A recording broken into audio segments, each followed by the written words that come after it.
家出發接宏宏，跟住我哋呢就會揸個半鐘頭車去到呢個 Harrison 嗰度呢，就睇鬱金香花田。講呢個揸車啦，咁我哋喺放學嘅時間去，咁平時其實唔塞車嘅話呢，應該個半鐘就乜都到，快起上嚟呢，1個鐘頭零20分鐘就到啦。但係呢，因為放學嗰個時間呢係好繁忙啦，所以 Google 呢建議嘅路線呢都要揸2個鐘頭先至到。OK， 唔緊要啦，咁跟住我哋就揸啦。本來呢，佢建議嘅路線呢就有上路同埋下路，有2條路嘅。咁下面嗰條路呢，就係沿途一路都係高速公路，咁就一路揸高速公路去到最尾，臨到達之前呢先至轉返出嚟，咁已經係好快㗎啦。但係呢，唔知點解揸下高速公路嘅途中，佢就話：哦，有第2條路快啲喎，你會唔會轉呢？咁我嗰陣時呢就手多撳咗轉 ，Oh my god！ 跟住一轉咗之後呢，就一路 keep 住行嗰啲山路啊、小路啊咁樣，哇，就好辛苦咯，我覺得揸得。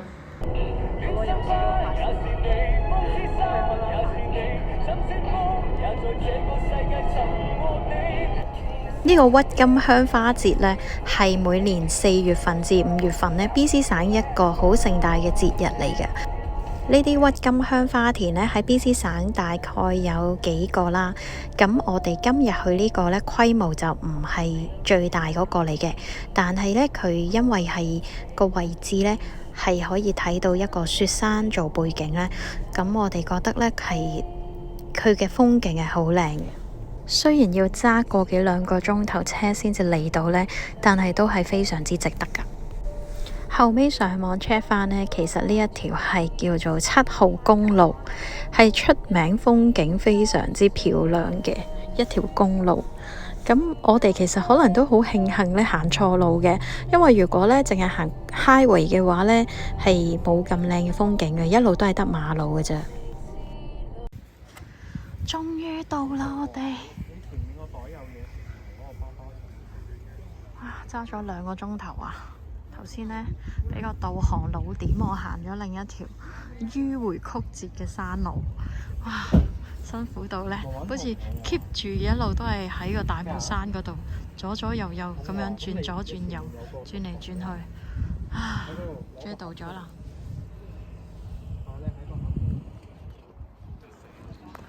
啱啱我去完個廁所啊，佢呢度呢，因為係荒山野嶺，所以嗰啲廁所呢就係流動廁所嚟嘅。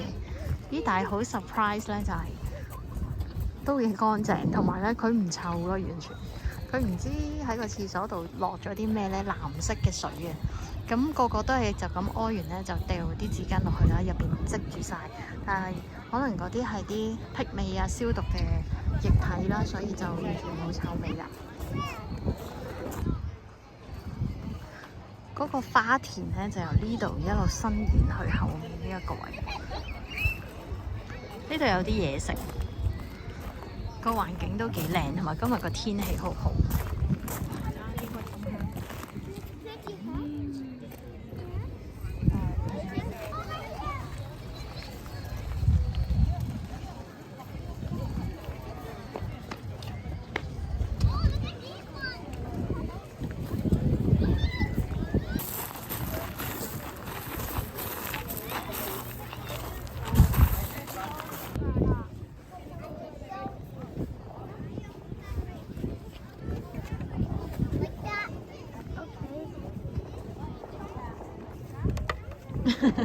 你要拋佢去啊！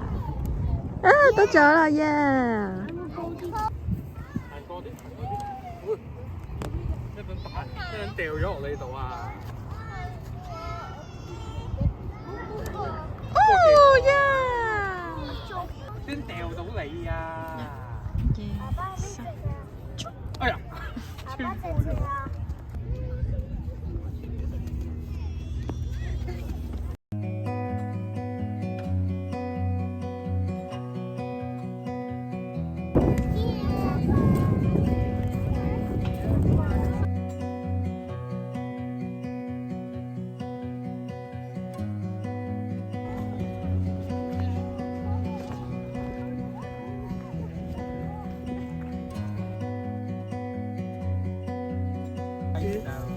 Oh yeah, thank you.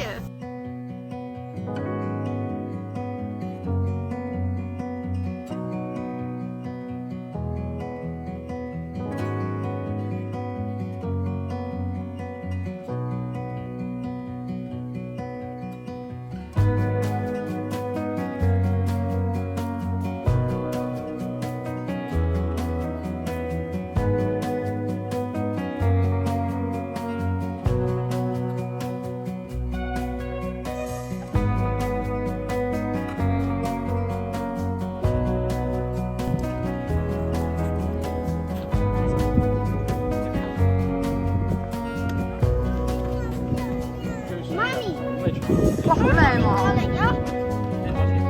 你坐。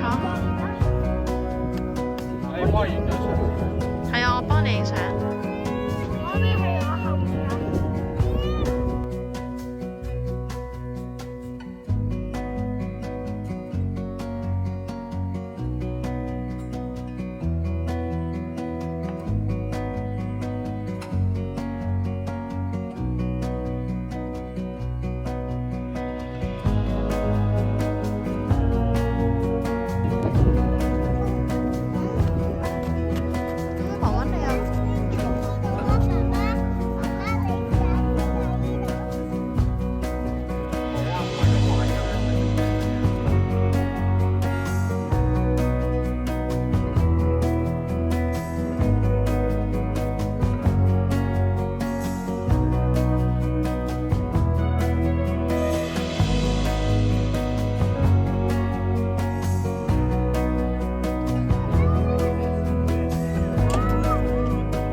揸車喎呢度。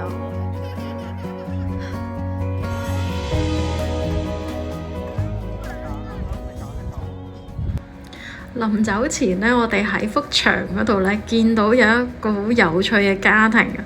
佢哋呢，由2006年一路去到2023年，每年都會返嚟呢度影相。